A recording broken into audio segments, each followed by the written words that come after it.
তারাপীঠ বীরভূম জেলার অন্তর্গত হিন্দুদের একটি পবিত্র তীর্থস্থান। এখানে দেবী তারামাতা বিরাজ করছেন। বশিষ্ঠ রাধিতা তারা বশিষ্ঠদেব সাধনায় সিদ্ধিলাভ করে মাকে পেয়েছিলেন।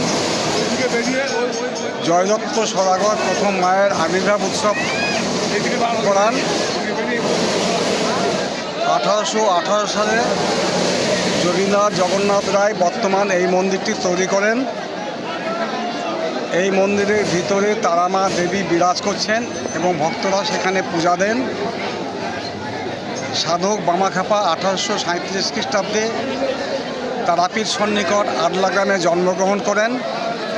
তিনি তারাপীঠে জয়মাতারা নাম নিয়ে সিদ্ধি লাভ করেন। তারাপীঠ এখন একটি বড় পর্যটন কেন্দ্র। এখানে হাজার হাজার লজ, আশ্রম ইত্যাদি গড়ে উঠেছে। পশ্চিমবঙ্গ তথা ভারতবর্ষের বিভিন্ন জায়গা থেকে বহু তীর্থযাত্রী এখানে এসে তারামায়ের পূজা দেন। হাজার হাজার ভক্ত প্রত্যেক দিন সমাগম ঘটে।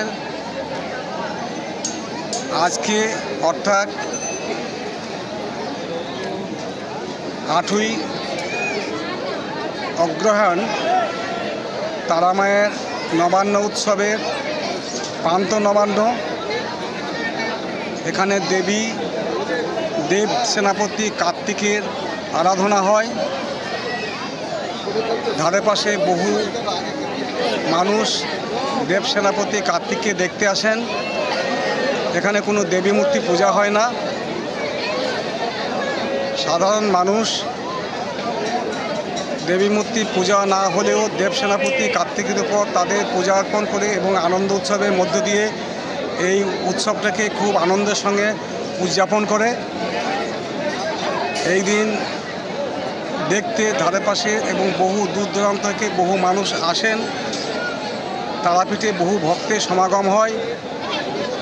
তারাপীঠ বর্তমানে একটি পবিত্র তীর্থস্থান এবং লক্ষ লক্ষ মানুষের সমাগমে আজ মুখরিত।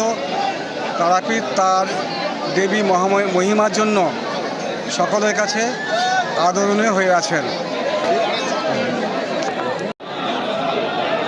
আমার নাম প্রবোধ কুমার বন্দ্যোপাধ্যায়, তারাপীঠ তারামায়ের সেবায়িত।